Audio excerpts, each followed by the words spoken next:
Good evening, everybody. I'd like to welcome you to the regular meeting of the Clay Township Board this Tuesday night, March 18th. Our first order of business is Pledge of Allegiance. Mary, would you please lead us? Pledge allegiance To the flag of the United States of America and to the republic for which it stands, one nation, under God, indivisible, with liberty and justice for all. Thank you, Mary. First order of business is an approval of minutes for the January 28th, 2014 Annual Report Board meeting. I'd like Go ahead. I'd like to make a motion that we approve the minutes of the January 28th meeting. Second. Thank you very much. All those in favor? Aye. Aye. Opposed? Hearing none. Motion carries 3-0. Are there any people from the community that would like to speak tonight? Hearing none, we'll move on. Thank you. Action items. We have no action items tonight. Our main order of business is an information item, a presentation by Chief Matt Hoffman of the Carmel Fire Department. Chief? Good evening. First of all, we had it all set up, and of course, within 30 seconds of starting the meeting, it all failed. So Of course. now That's I got to all get right. up here and do my soft shoe, if that's all right. Fine. I want to take this opportunity to thank you, the board, thank the trustee for this opportunity. I got an invitation from Doug a couple months ago to put together some sort of a presentation where we outline some of the needs that we're going to be facing here at the Carmel Fire Department. Things that we have in our strategic plan, things that we were about to add to our strategic plan when the invitation came, and we'll include all of that. And I want to say this is a very bare bones presentation. I don't have a lot of things done like site surveys or developmental issues solved or anything like that. This is just a bare bones. This is what we're looking at. These are the things that we're going to be facing over the next few years. And any opportunity that you can help us with it, all the better. The 5 things that we've identified that we think are the most pressing needs for the Carmel Fire Department is the replacement of Station 44, a fire training center, a fleet maintenance facility, a Carmel Emergency Operations Center, and the replacement of Station 43. Station 44 is located at Gray Road and 131st, just east of. It was built in 1980. It was originally built for a fire department that would station maybe 2 firefighters at the outlying fire stations. We ran 2-person engine companies. We did not at the time run anything more than just 1 backup ambulance.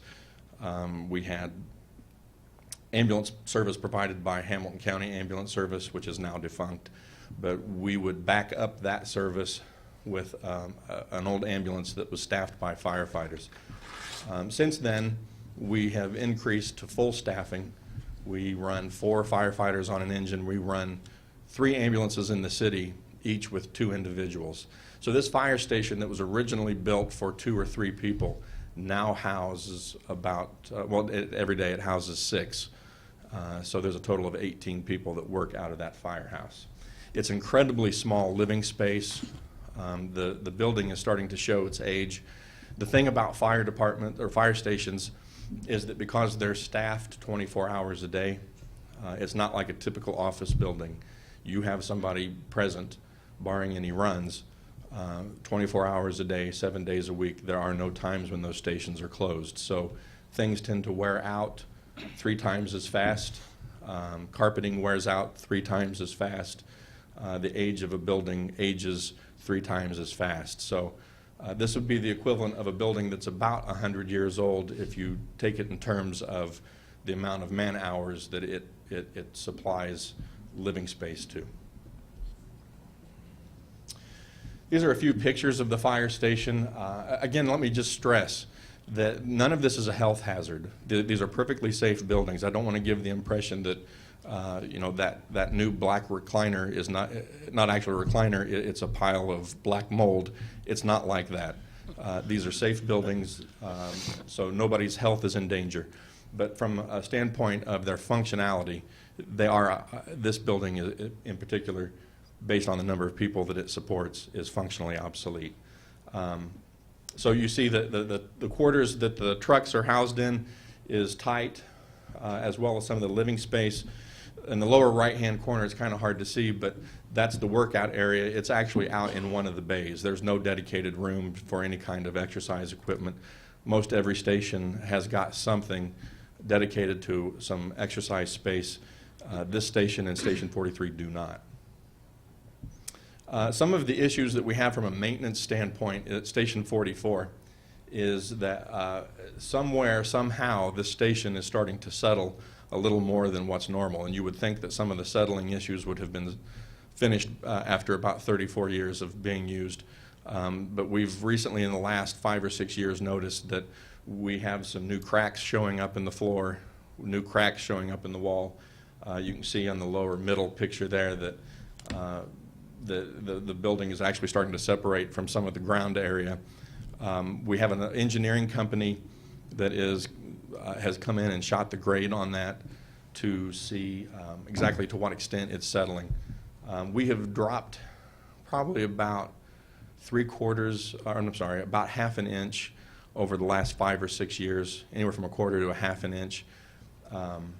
So it is settling, but it's not like it's getting ready to drop into a sinkhole. But it does cause some cosmetic problems. As you see in the upper line there, the third picture from the right, you can see some cracks in the drywall. That's been patched a couple times, and it keeps showing up. So we do have some issues where it needs some addressing. And the question then becomes, to what extent are we going to start throwing money at a building that's functionally obsolete? What we don't want to do is throw good money after bad and not get any not get a proper return on the investment. The other thing we would like to look at is a training center for the Carmel Fire Department. As of right now, we don't have a dedicated training area for the Carmel Fire Department that belongs to the city or the township. What we have now in our current training setup, we have a fire training division that consists of 3 people and an EMS division, training division that consists of 2 people. And for the first time, we've kind of come up with a concept that we run them together as a team, and they work as a 5-person unit rather than 2 separate units, so that we can combine our training in one fell swoop. We do fire training and we incorporate some EMS training into it. The facility that we currently use is the Old Woods Wire building, which is on 3rd Avenue Southwest. It's an area, it's not pretty, but it's functional. It's about 26,000 square feet under roof that we have access to. And last year we used enough time to be just shy of 32,000 hours of training that this building played an integral part of. The building has also been used by the Carmel Police Department for their SWAT training. We've given access to the State Police Department and their SWAT training team. And then neighboring fire departments have also utilized this facility. It's been a phenomenal resource. The problem with this resource is that it's up for redevelopment at some point. We don't know when that's going to be, but we do know that it's going to be coming. We anticipate that in the next few years this building is going to go away, and we have resources that we're going to need to find a new home for. These pictures were taken just today. This is a joint training exercise as part of our recruit class that we have going on. We've hired 6 new firefighters, and Fishers has hired 14, and we are running a combination training academy, and you'll see some pictures here of these firefighters going through various drills. The picture you see here is our command training center.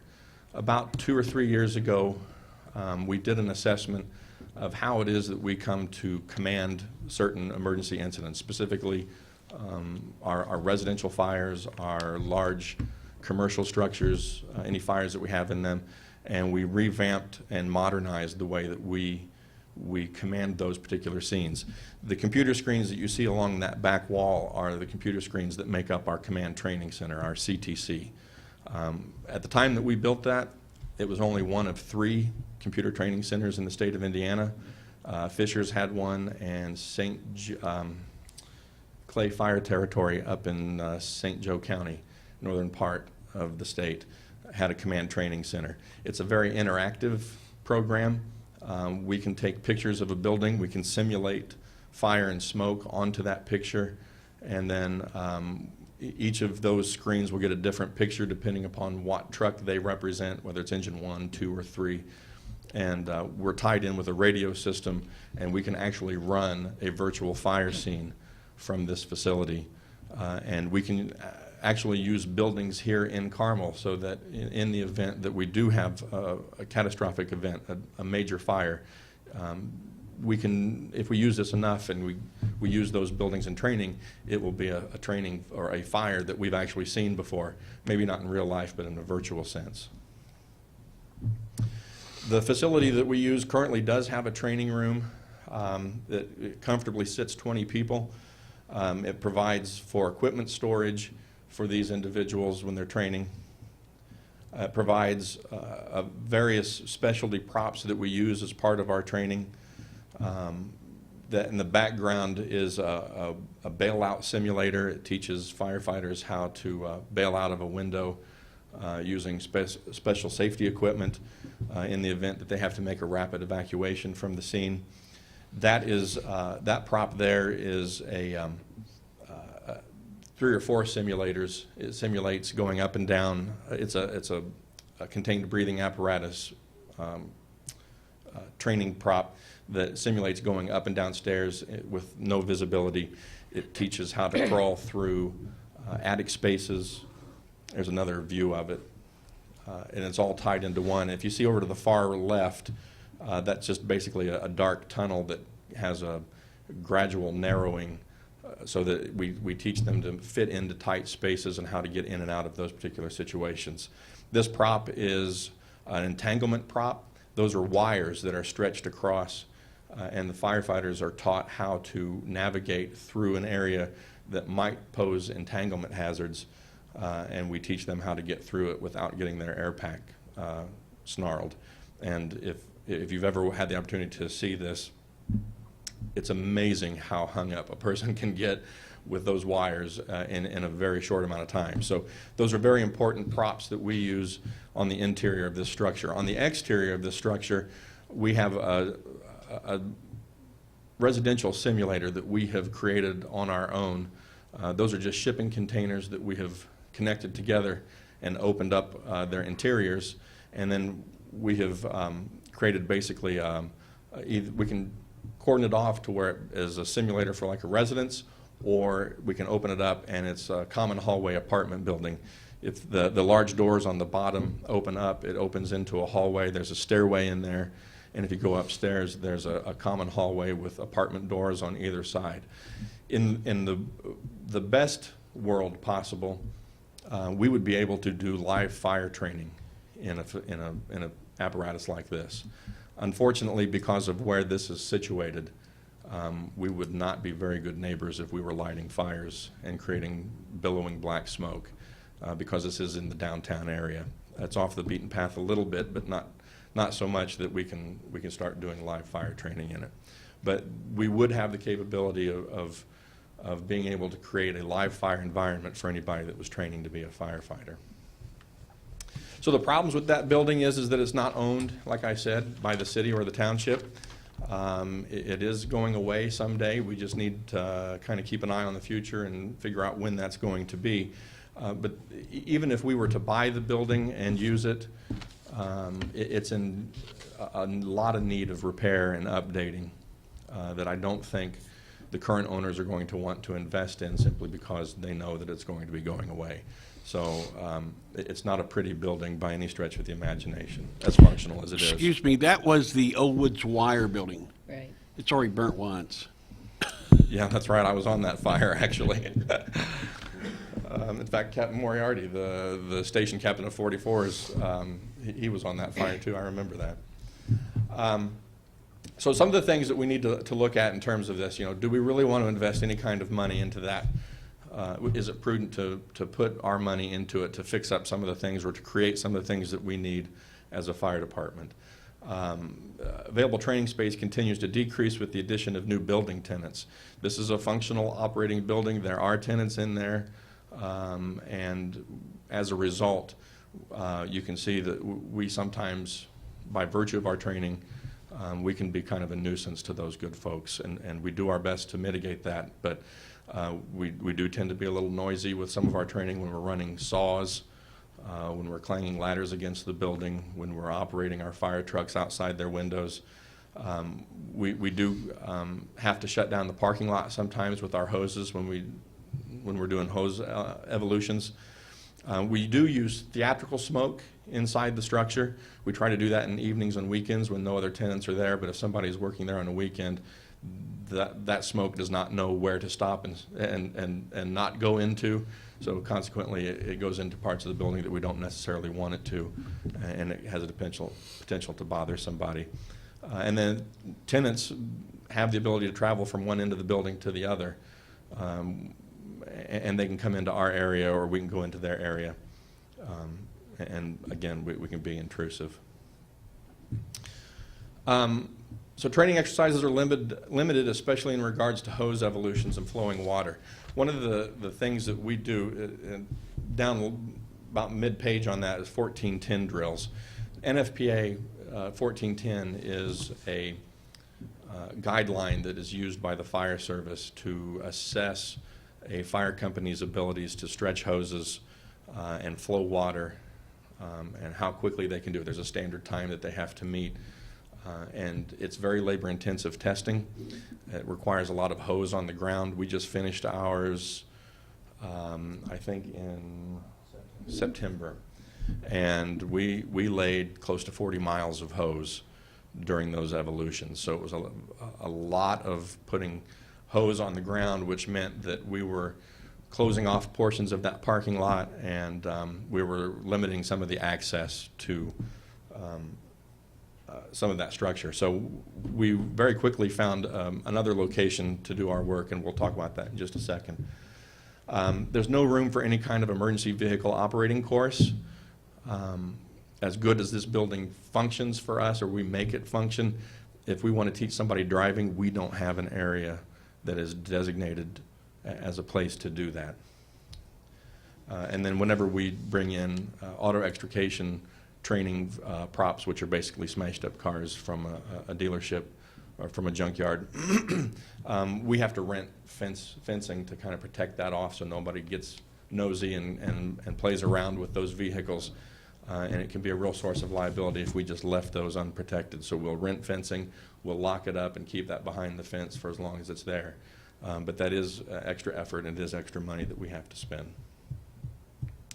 In terms of our current fleet maintenance, this is a list of all of the equipment that we have. That's both frontline and reserve trucks. So we run 8 fire engines, 2 ladders, and 7 ambulance companies. We do have a command vehicle that we keep at Station 46. And you see all the other ancillary vehicles that we have. We're responsible for the maintenance of that. Our logistics division is a 2-person division. They are certified to work on emergency vehicles, and they do an outstanding job for what limited space they have. For as long as I've been on the Carmel Fire Department, which is 25 years, we have done all of our maintenance in the fire station at Station 41 in headquarters. The area consists of a workbench and 1 apparatus bay with no specific equipment that is designed for the maintenance of those vehicles. So we have no lifts. We don't have anything of a commercial grade in terms of being able to fix these large pieces of equipment. So consequently, when we do have something that's beyond our capabilities, we send it out, and we send it out to a private company, and they will do whatever maintenance is needed. So it's very cramped. One of the drawbacks to also doing it in the firehouse is if our maintenance folk get the truck into a position where it is now not operable while they're fixing on it, and another maintenance issue comes up, or they have to wait on a part, that bay that vehicle occupies is the only bay that we're using, so there's no more work that gets done inside. So as a result, they'll have to do maintenance on the outside of the structure. And when it's 20 degrees outside, that's a pretty miserable experience for our folks. So,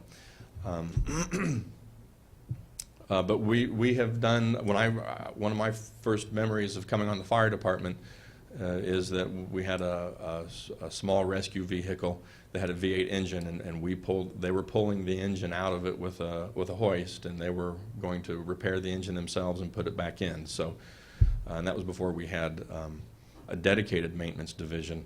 We've gotten a lot better in terms of skills and abilities, but our facilities still are lacking somewhat. The other facility that I would really like to take a look at putting together is an emergency operations center. Carmel in Clay Township hosts dozens of special events that draw large numbers of crowds. So those are planned events. Obviously, with any weather that we had a near blizzard the beginning of the year, the first week of January, incredibly cold temperatures, high amounts of snowfall. That's an unplanned event. Just a month and a half prior to that, you had 70-degree weather in November, and a spawn of tornadoes that hit just to the north of us and to the south of us. Those are unplanned events. Nonetheless, whether they're planned or unplanned, the fire department is responsible for any kind of response and mitigation. One of the things that helps us take care of that is coordinating a lot of our responses through an operating center. The old and previous operating center is where the old dispatch building is located at 31 First Avenue Northwest. It was kind of a thrown together emergency operations center. It had old equipment. It had, we were running VCRs. We had no DVDs. We had no ability to have any kind of video conferencing or teleconferencing. Incredibly limited on parking, and the facilities were just kind of adapted around our needs on the fly. That's what it looked like. It was just a small room. Those pictures actually make it look a little bigger than what it is, but it was a conference table, and those conference tables are clean right now, but when we operate, every one of those chairs has a laptop in front of it, and we were running probably actually, it was very similar to what's in here, 20-inch screens with VCRs, and then one projection screen, such as the one that we're using right now. And that was the extent of what we had to run any kind of an operating center. What we did was we went in with the police department and we updated all of the electronics, and we moved it to our training room in the headquarters station at Station 41. We bought state-of-the-art monitors, computers. We're utilizing the new internet protocol telephone system that the city has, and we have made major strides in terms of our ability to communicate with one another, to communicate with the County Emergency Operations Center, or to communicate with emergency operating centers in other localities like Fishers and Westfield and Noblesville, the departments we run with the most. And we have greatly improved our ability to do any kind of command and control from an operating standpoint. Those are normally just tables that our firefighters would sit at during a training session. However, when we redesigned this room, we designed it with the idea that it would be an excellent backup emergency operating center to the one downtown that we used to work out of. The city has taken that old building over, and they're expanding into offices, so we moved the emergency operating center to this training room, and it still is an awesome backup to what an emergency operating center should be. So as good as it is from a technological standpoint, it does have some drawbacks in terms of of, let me go back one there. It does have some components that are missing to it, specifically its location. Its location is in the center of a lot of activity, especially for events like the 4th of July. We don't like to have our operating centers that close to that much activity. We'd like to have it away from any of that activity so that in the event that there's an emergency that involves an event with 25, 30,000 people, we aren't in the middle of it. We're away from it and at some distance from the emergency.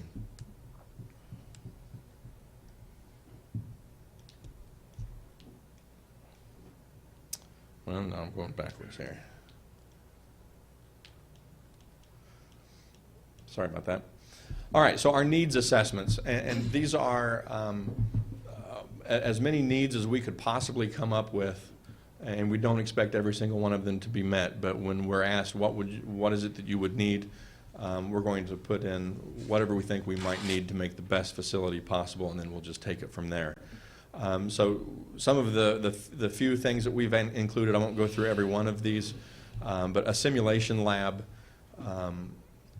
especially in terms of EMS, one of the things that we're going to be purchasing is a mannequin that is computerized and will display signs and symptoms and will actually react like a live person would react if you give medicine to it. The side effects of those medicines will appear on that mannequin.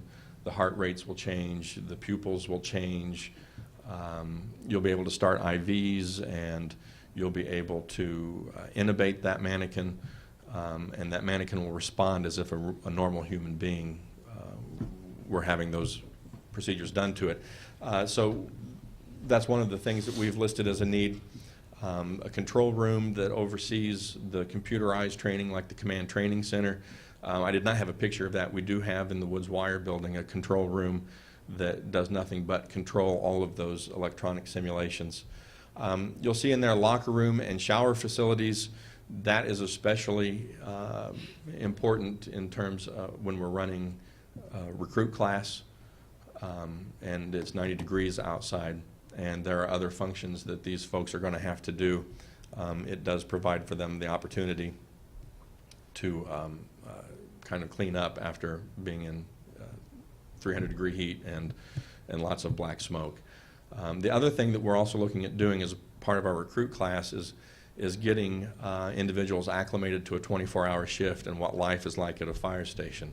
And one of the things that we've looked at doing is creating the training center as another fire station, although it will not operate as a fire station, but it would be a simulated fire station where recruits would take turns on being assigned to a shift, and then they would spend 24 hours at a time being at that fire station so that they get an idea of what they're going to be faced with when they actually do come out.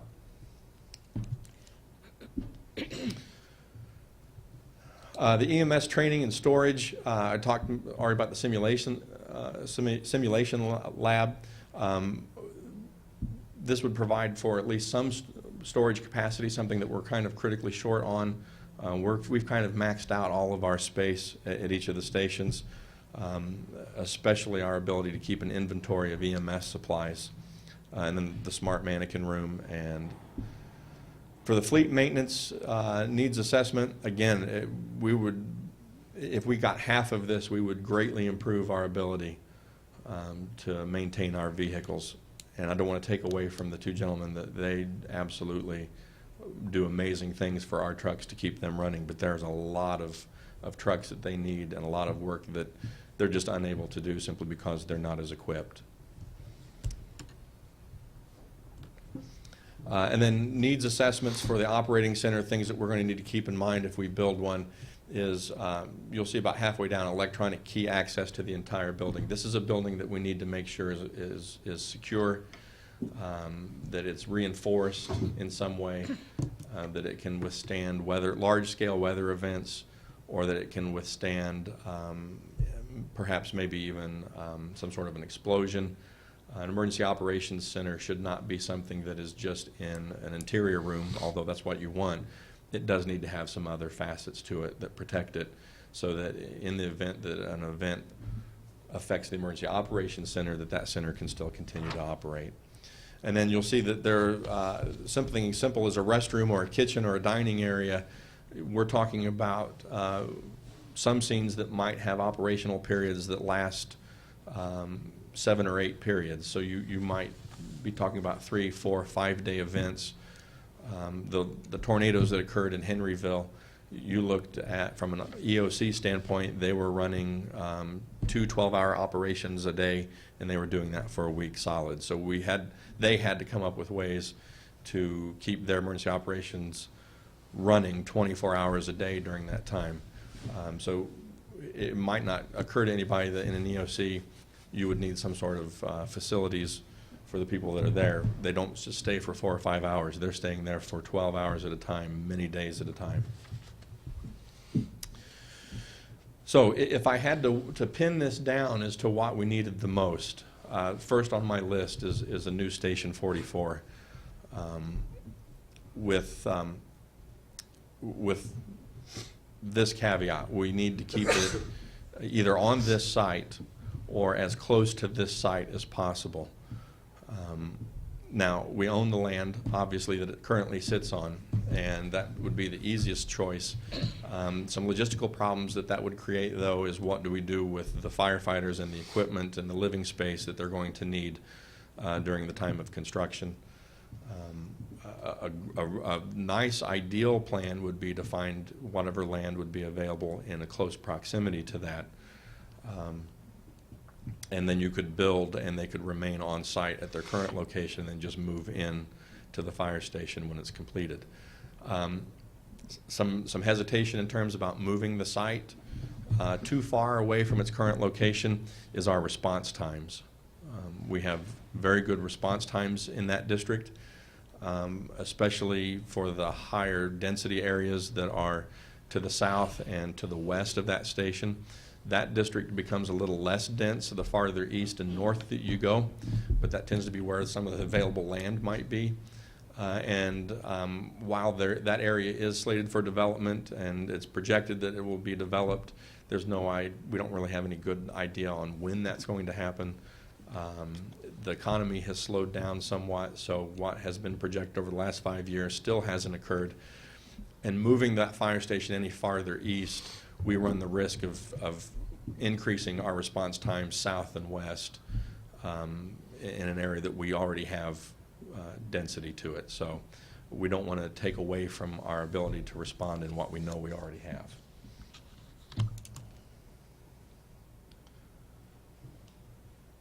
And then a second proposal is that a combination training, maintenance, and EOC building.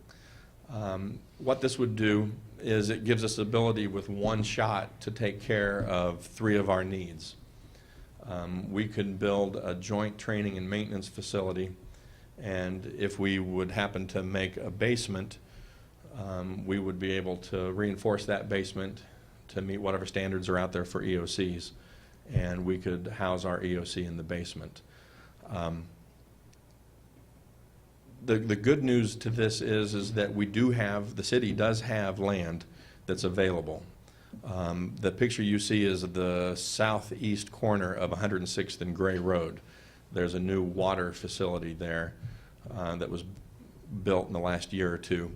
There's approximately 5 acres of that property that is not slated for any new buildings at this point, and it looks like we could possibly get access to that, and that's a cost that would not be incurred again by finding a new site.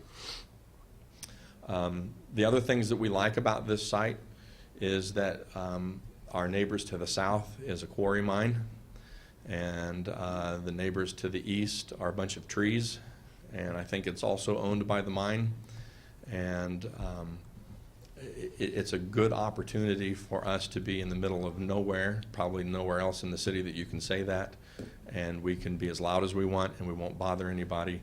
We could do live fire training there and the smoke would not bother anybody, and we just see this as if any of this comes to pass, this would be a brilliant site if it could be worked out. So with that, I will be happy to entertain any questions that you might have over our limited needs assessment and the things that we would like to make happen. Okay, thank you. Mary, you want to start? Yes, I wondered if you'd priced out any of the fleet needs versus some of the other needs, and where would you like to start in that? Can it be done in pieces? Does it all have to be done at once?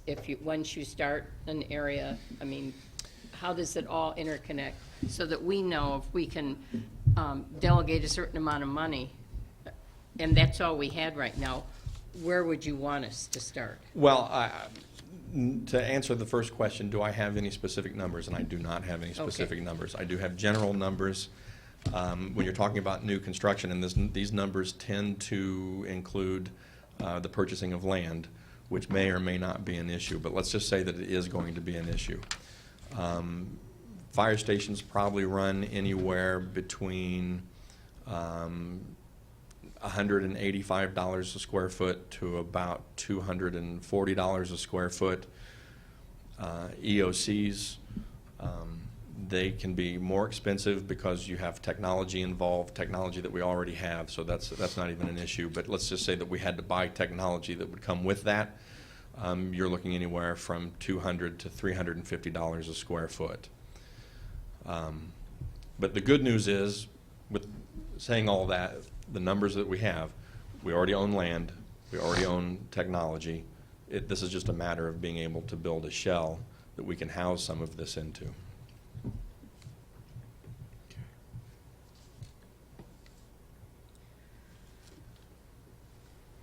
Are you training live now? I'm wondering if I wrote this down. Place to train right now that you can have a live fire or something that they can work on while they're training? Well, yes and no. We don't have the ability to run our recruits through any live fire training unless we get a house that is donated, that a person wants to get rid of. They don't mind if we come in for a few days, tear it to pieces, do some live fire training in it. We'll extinguish it and leave the remainder of that structure for them to remove. So from that standpoint, no. From an incumbent testing or training, there is a facility down in Shelby County that has the exact same structures that you saw that we've built, only they do actual live fire training. So the last 2 or 3 years, our annual budget has included sending our incumbent firefighters to that facility. That is a 12, 13, 14-hour process of getting people down there, going through the class, and then bringing them back home, and then they finish out the rest of their shift. So it's not a very, from a cost perspective, as wonderful training as it is, we could do better if we had something close. Today, if we had to do live fire training, we could not do it today simply because we don't have a structure to do it in or a neighborhood to do that kind of training. Thank you. Any other questions? Not right this second, thank you. Go ahead, Matt. For the training center, and a number of years ago, I went through the qualification training just so I could see what you guys go through over at Pike. Is that something, is that what, I'm trying to visualize what this is going to look like, because that's pretty sprawled out. It's got a big room to do the training in. It's got a tall structure, I assume, is that what you have in mind, or? Well, I think what we have in mind is, I don't know that we have anything concrete in terms of what it would look like. We would like to have the ability to do maybe fire training in a tower that is, we might have a tower component to it that is 3 or 4 or 5 stories tall, that we can do rappelling off of, that we can do for live fire training in. That kind of a structure we would probably build with sprinkler systems, so we could teach about sprinkler systems. It would have alarm systems in it that we could teach. It would have standpipe systems that we could use and teach. It really, honestly, for something like that, it would probably be very close or very similar to what you had seen at Pike Township. Wayne Township on the west side also has a facility that's similar to that. I believe it's now it's no longer owned or run by the fire department. It's run by a nonprofit organization that's affiliated with, I believe, the Ben Davis school system, or it was at one time part of Vincennes University and their fire science program. But they have a burn tower Maybe and that's where. classroom just- facilities. Just off the interstate. Yeah, That's Yes. exactly where right. I'm Yep. thinking. Yeah, that's Wayne Township. Wayne Township, Yep. okay. Yeah, Pike Township also has one. They have an excellent fire tower. Well- City of Lawrence, they have one over in the city of Lawrence as well that's used by Ivy Tech. And are those all about five? The one in Wayne Township, it seems a lot larger than 5. I guess that picture kind of made it look like you'd be cramped, getting buildings on 5 acres and space and.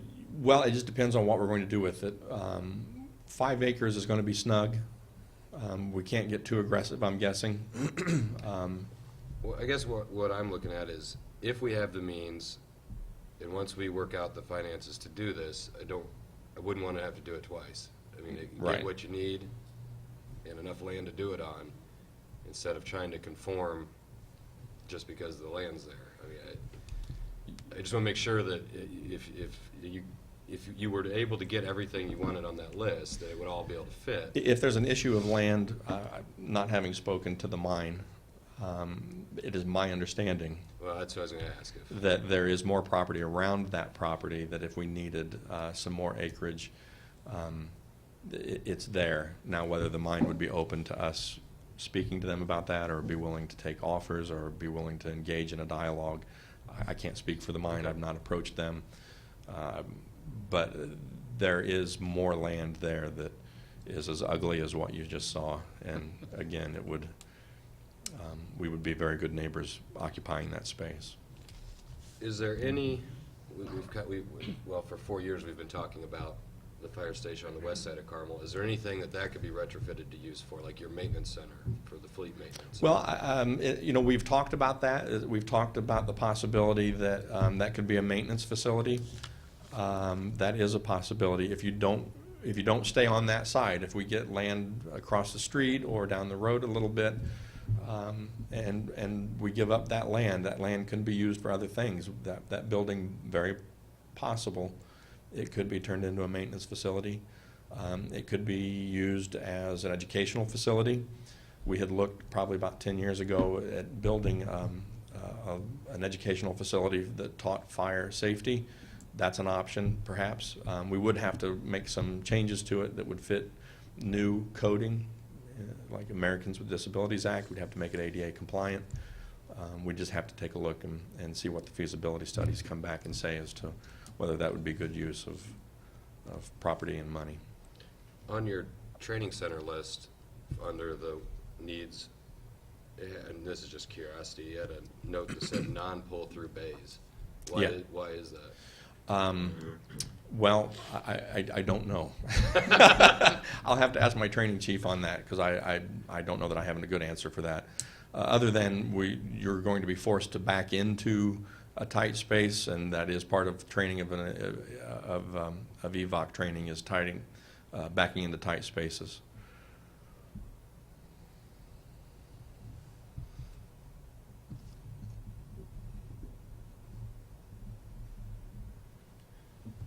Can you email that to us? Yes, absolutely. Yeah, I'd like to have that. We all would. Okay. Anything else? Well, Station 44, that's across from the Carmel School System Yes. headquarters, there on 131st. You really don't have much land on either side of that current station? Are you pretty much landlocked there? Yes. Okay. Yeah. There is some land that on the school system property that could at least, I would think, be used temporarily for, I don't know how you relocate a fire station for 10 months while you rebuild a brand new one. I don't even know if that's feasible, but I would approach, I can't remember his name, Ron Farron, the Building and Grounds Director. There's a possibility. Maybe he could relocate you somewhere on school property temporarily while you rebuild that. I mean, I agree, that's a perfect location in that area. We need a fire station pretty much right there, but maybe you could live somewhere else close by for 10 months without sacrificing response time too much. My biggest concern, as everybody's is the availability of land, period, in the city and the township. There's not much left, and what we do have left is going to be extremely expensive. Your point about maybe getting some more adjacent property around that 5 acres there by Martin Marietta would be maybe your best bet. I mean, even if we have to buy it, even if we have to buy another 6 or 7 acres around there, and pulling that out of the air, that might be our best bet. That would give you a much bigger facility in one spot. And you're right, that area is very ugly for people driving by, but it's perfect for you guys. That'd be a good one. And around that area, it's bermed up so that you can't see it from the roadway. So as ugly as it is, you have to be on the property to see just how ugly it is. So we can be just as ugly from a training standpoint, and again, it's not something that is going to catch the eye of a passerby, and they won't be able to see it from their homes. Well, I think the smartest thing you can do now is to start framing some costs and some time frames, and, you know, you've kind of given us your wish list, but maybe your priority list. I mean, do I hear that Station 44 probably makes the most sense? Yes, absolutely. Number one, Yes, number one. first and foremost? Yes. Okay. That station, we were talking about replacing that fire station when Chief Callahan was running the fire department, and it's been an ongoing source of discussion for our department is what do we do with that fire station. We have spent money to fix it up. We've spent money to make it livable. We're just to a point with that station that the return on investment, we're just getting to a point where we're throwing good money after bad to make it any better than what it is now. Station 44 is the number one priority. Okay. Look, can I interject something here? And, you know, you as the board were very generous to the school system about a couple of years ago. Yeah. And my thought has been, all along, is to maybe talk to the school, and maybe they can work out a deal with us to move to that station right across the street, so the guys would never have to go anywhere until the day that building was put up. Now, I did talk to the mayor a little bit today just about the fact of that detention pond. I don't know how big it has to be or how long or deep it has to be, but that's something we would have to look at. But he kind of feels the same way that, you know, if anything, we could maybe build it across the street and be a much bigger, because that Station 4 is definitely landlocked, and there's not enough room. You know, you have 16 or 18 firefighters at work, and you got 12 cars in there in the back every morning because the guy's coming in, the guy's leaving. But you don't have, you know, there's a lot more of a floor plan, larger floor plan. You know, you could make that whole area the station, and then they would have to walk from home or park at the school or whatever. So, I mean, and I'm just going from my standpoint, what I've seen and what I've learned over the years is it'd be so much helpful if we could talk to the school and it's saying, look, we'll give you some land across the street. It makes that school facility much more secure because you got firefighters in there 24/7.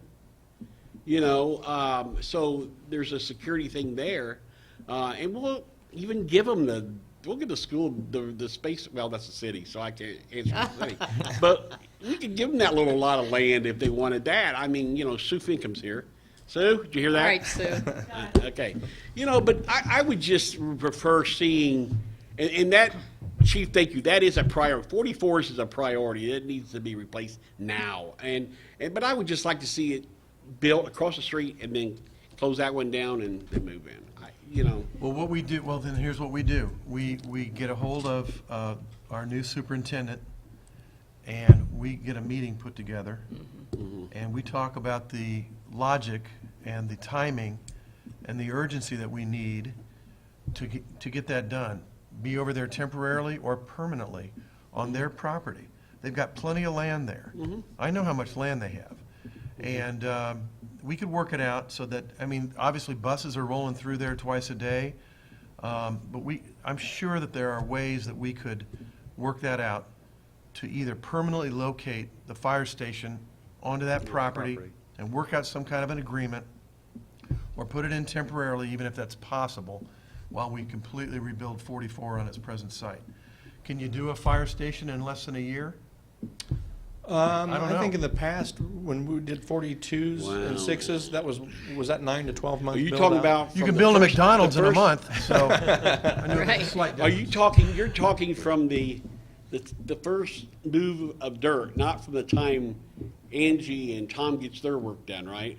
Well, you know. I mean, it's gonna take some time for us to get things. I know, but my point is, once it's Yeah, you can shovel do it. ready, Yeah, if we could can take it- minimize. You could do it in a year. I mean, Right. as far as that part of it, the actual construction of it. Well, I think we need to get an audience with the school system and at least tell them what our problem is, to see Okay. how receptive they are to helping us out now, since we've gone Exactly. above and beyond helping them out. Exactly. I want to know, and I'm sorry, I mean, I'll be on the negative side here, but I want to know who's going to manage the show, because we've been prudent with our money. That's why we're able to possibly fund this, and the city's not. So my concern is the city gets their hand in this, and it turns a very functional, wonderful facility for you gentlemen, and turns into some useless Taj Mahal with crap you don't need, because that's the way the city has operated historically. I can answer that for the most part. If we're gonna do the bonding, we need to have control of that. That's And what gonna I be want to. But that will all be worked out in an agreement between the city and us. And the main reason, because, I mean, the city's got a big hand in this because the city is all of Clay Township except for 1.5 square mile, okay? So this is something both government agencies gotta work together on. Absolutely. But if we're gonna do the bonding, then I wanna have the say-so or the board needs to have the say-so as far as, how extravagant we're gonna get and all this good stuff, Well, okay? I mean, if this station's needed to be replaced for 20 years, and the city has failed to be able to do it in 20 years, and now that we're expiring a bond and Right. possibly doing it, then I want to make sure that we get it done efficiently, which is what we Yeah. tend to do well. And I don't see a problem with that. This is from my opinion. Now, the attorneys, you wanna say anything, Tom? Or you feel, No, I mean, the only thing I would add is, I mean, to Doug's point, and we looked at the interlocal that was done with the park board for the Monon Center. I mean, it would be a similar type of interlocal agreement, and, we've kicked around and we've got a lot of legwork to do yet on it, but there would be interlocals and potential building corporations and lease backs and all sorts of arrangements for the facilities that we'll have to sort of flesh out depending on where it's situated and all the particulars. But yeah, there would certainly be township board level involvement and, negotiations about how that would sort of ultimately look. 'Cause at the end of the day, I think it needs to be between Matt, his staff, and Doug per our advice. Right. I mean, really, the smaller, the fewer number of decision makers, the better, operating off feedback from others. I mean, it bothers me that the mayor's already called you. No. Actually, we talked about some other thing. No, this was not even, this came up later, because I actually made a comment about it. We talked about 44s being so important, and there was discussion about 43s, and I just think that we need to listen more to the fire department, what their needs are. One thing that I go back, and they've done this job on accreditation, and we gotta make sure, need to pay attention to what they're telling us too, as far as their needs to maintain this accreditation. I was just gonna ask, with the accreditation, is there a certain criteria that we need to keep maintaining in order to keep that accreditation? First and foremost is our response times, our ability to deliver the service. We are held to response standards. It's our goal to be anywhere in the city from the time that the emergency is discovered and the person dials 911 to the time that we park our first vehicle. Anywhere in the city, in 90% of the time, we get there in 9.5 minutes or less. From the time that we roll the truck to the time we go on the scene, that's a 6.5 minute response time anywhere in the city 90% of the time. So those are the things that we have to be cognizant on, that we don't hurt those times. And then I would advocate that we really take a good look, that if we are going to move that station anywhere more east, what does that do to our ability to respond westward into that home district? Are we going to hurt more people than we help by moving it east? I don't have an answer for that. We've not done a study on that, but that's something we would definitely want to look at, that if for whatever reason land becomes an issue and we can't build on the same site, or we can't build in that immediate area and we're forced to move it somewhere else, we need to take a look at that. Can I ask a couple? Sure. We have talked among ourselves about the needs of the fire department. Certainly, we're aware of what 44 has. What about 46? And what about the west side? I mean, we've talked about there might be a need for another station. Have you been giving that any thought to? Yes, and we've discussed, you know, at what point do we pull the trigger and look at a Station 47, which, according to the last consultant that we brought in to take a look at our station positioning, our stations and our accreditation confirmed this, that our stations and our equipment is spread out through the city exactly where it needs to be. The city and the township have done a phenomenal job of correctly placing these fire stations where they need to go. Probably in the future, we'll be done with our growth. The development is going to be in the upper corners, both north, east, and west.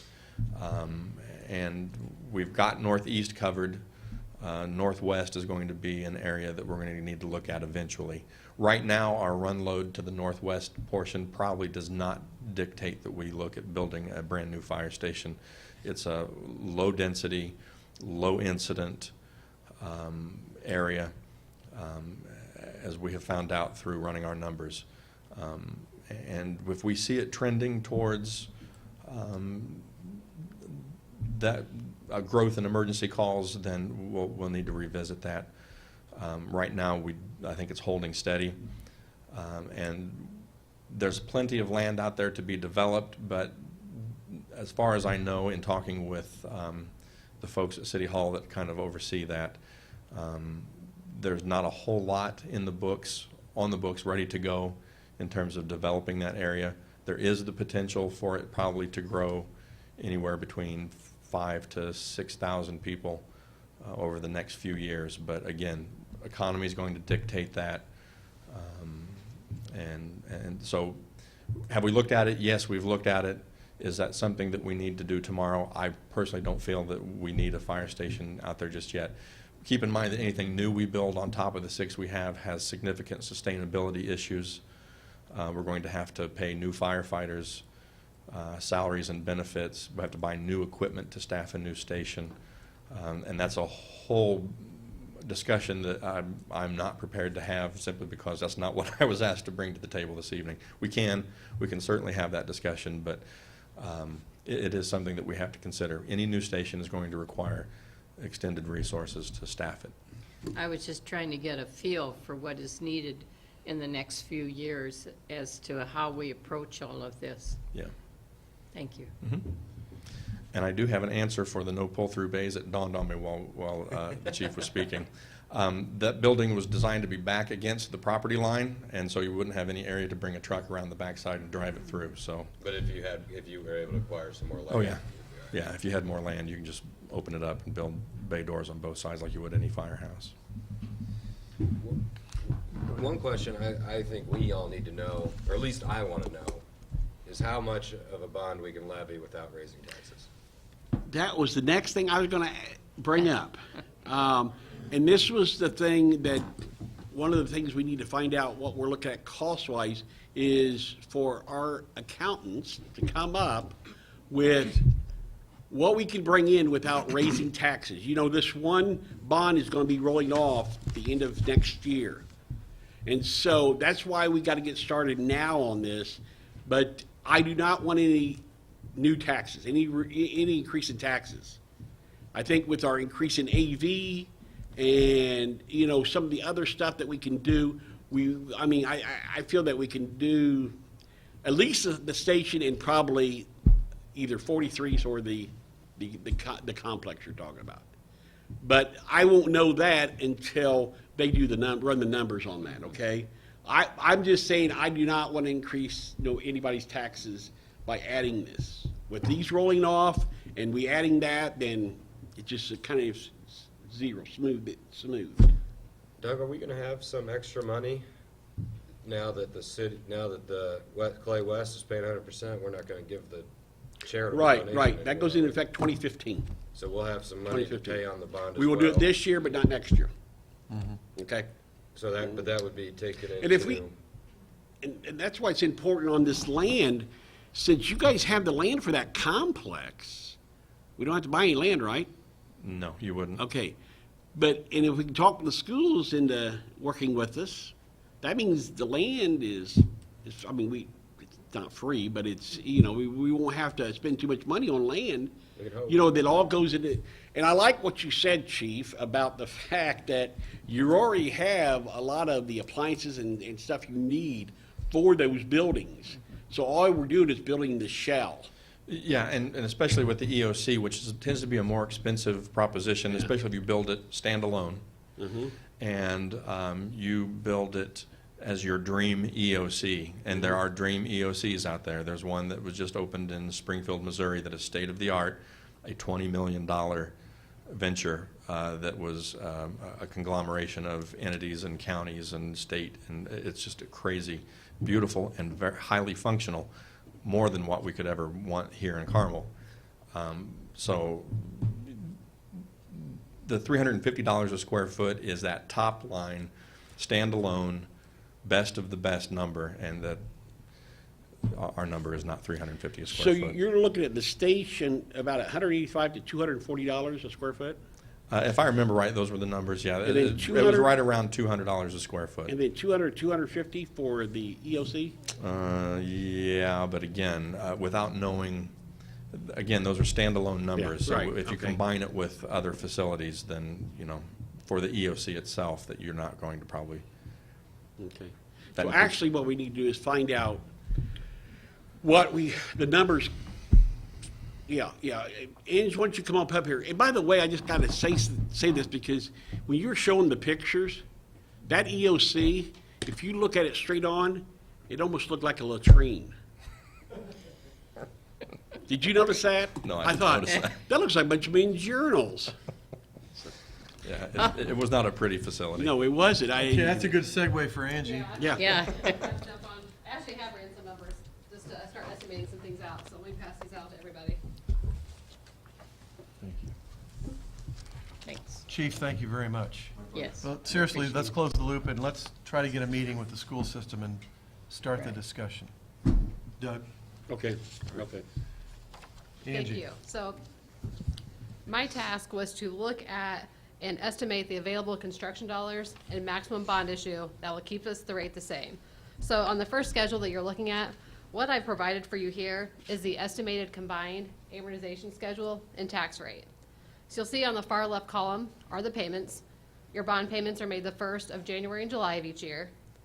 That second column are your 2000 fire station bonds. So as Doug mentioned before, you only have 4 payments left. The next column is proposed 2014 bonds. So these are what we're talking about today. And then the details for that on these pages follow. The third column is capitalized interest. As I was going through the modeling and really coming up with how we could keep the current rate the same, which for the 2000 bonds, based on your 2014 certified AV, is 0.0074. So less than a penny per $100 of AV is actually what it cost to maintain the 2000 bonds. So it's a really low cost compared to other costs of the overall tax rate. So what I was faced with challenging wise was I wanted to try to wrap the new debt around the old. So I thought, first of all, I'll just push the principal payment. We'll have interest only until the 2000s roll off, and then we'll be fine. However, because these would be a general obligation bond, assuming that would be the route we would go, that's usually the most competitive for interest rates. I'm going to assume that now, that because of we're limited to 20 years, I wasn't able to push all my principal down. The interest was still too great in that second year, which would have put my tax rate above the 0.0074. So what I've done for just today, as we're starting to play around with some of the numbers, is assume that those first 2 interest payments would actually be funded out of bond proceeds. As we get closer and we really nail down what the structure would look like, I think we're going to have some avenues to make some changes, and hopefully those dollars could then be used towards construction. But for now, that's the assumption I had to make. So that you see on the far right column, you'll see the estimated maximum tax rate is still the 0.0074 that's currently allocated to the 2000 bonds. So going to the next page is really just kind of the detail behind that combined schedule.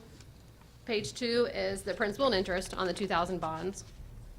Page 3 is what I think you guys are really want to take a look at, is that what I've done to keep that the same on a 20-year amortization schedule, that provides project funds, actually funds for construction of approximately $5.8 million. Again, I think we could increase that if we're able to make some tweaks with the capitalized interest. And if we're also able to look at this maybe at a different type of financing, we may have some wiggle room to try to build that up. But right now, that gives me 5.8 that could be used towards whatever the projects that are decided upon, as well as the cost of issuance that are typical when you have a bond issue. These are all just estimates, so I've thrown some fees in there for Tom's firm without Tom's approval, so if he's choking or anything, but, and then just some, throwing some for Crow, and then all your kind of basic fees are associated with a bond issue. Total bond issue, 6.1 million. The schedule on page 4 is the detailed amortization schedule for the 6.1. Really just gives you the breakdown of the combined you saw on the first page. So that's the principal and interest for the 2014 bonds, again, at 20 years. And then lastly, on the 5th page, I thought it would be helpful for you all to see what this type of payment, what this current tax rate and proposed tax rate means to an average homeowner. So provided ranges anywhere from a $100,000 home up to $400,000 home. Looking at the $400,000, which is the highest, annual payment associated with the bonds, 2000 and the new, is approximately $17 a year. So that really just kind of gives you a sense, kind of brings it back in of, it seems like a large amount, but overall, when you look at it, it's relatively a really small amount of the overall tax rate. I think we have some wiggle room to make some changes. As Tom alluded to, I think there's probably going to be a lot of discussion on how this is finally played out when it comes to structure and what the agreement is. But this would be on the township's books as our debt liability. So something we're responsible for would count against the township's debt limitation, which we're nowhere near hitting, especially with the overall growth in AV. I guess the last point I'd like to make is I looked at this and keeping the tax rate the same based on the pay 14 budget year. So in the past where our AV has been less, taxpayers had been paying a higher amount because as we've grown AV. So we could look at this if we wanted to and actually go back and do a more historical average to see where things were when we started to where we are now. Because as the AV has, of course, increased, the overall tax rate has been lowered for this debt and this levy need. So we could actually probably go even higher if we wanted to take a more comprehensive approach. But for today, I thought it'd be simple to give you guys just a snapshot of some starting point conversations. Great. So, It's exactly what we need. Yep. any other questions? Thanks, guys. Thank you. Thank you, Angie. Chief, when you hear $6 million, what's your initial feeling? Again, I don't know. 6 million is that, if that's a number to work with, then what we can do is we can go take a look and see exactly what our needs are and how that matches up to what we need to build, and then take a look at the prices. If it's over 6 million, then we readjust, our priorities. We'll make it work. I can tell you this, Station 44 is not going to be a $6 million station. So there should be enough money for Station 44 and then another project that we have listed. So it's not going to be, we're not looking to build Taj Mahals, I can promise you that. So, That's good. yeah, I That's very figured. good. Thank you very much. I'm trying to think here. Angie, in 2000, when we built the 2 new stations out west, they were what, 4 something? 4 million? Was it 2.5 apiece? Yeah, around 4 million. There's also some cash contribution that was put in, I think around 500,000 per se. Of course, there's no limitation on what we could issue. It just becomes if the goal is to keep the tax rate the same, this is kind of what we're looking at. And we are maxed at the 20 years with the geo backup. Do we have funds, like, I mean, to invest money into it and not, do we have the money to put the down payment on if we needed more? I guess, I don't know if I'm explaining this right. I Do mean- we have money we do, you're nodding, okay. So And we there's could put also- money into it, if we needed 7 million, Yep. we could put money in without, Exactly. And there could be some cash we have that we may want to apply to that Well, instead of capitalized interest funding out of proceeds, I and agree. Why bond more than we need, if we're able to? Right. And get what we need? And get what we need? And- What you're saying? I'm saying if we don't need to bond at all, there's no reason to put more, Maybe the there's no reason ballparks for will anybody loan to us have more money. debt than they You need to. would. I said maybe the parks will loan some money. I But I think was just curious because, okay, so that station, 2.5 million, and at the same time, Carl, do you remember, was that, and I don't remember, was that land too? Did they have to buy land? Did that include the land? You bought land at both locations. See, I don't remember that. So if you're turning around, okay, we're talking about 14 years later, 15 years later, you know, how much would a fire station go up? I mean, you know, we built these out here. And the land, if we can get the school to work with us, the land then at both sites would be free or, you know, would be minimal, very minimal. So all we're talking about is brick and mortar. I think you have a lot of opportunities probably for a negotiation, figure out exactly what the needs are, what's a priority, and then sit down and look at the different pots of cash that may be available. Given interest rates are low, who knows what they're gonna do?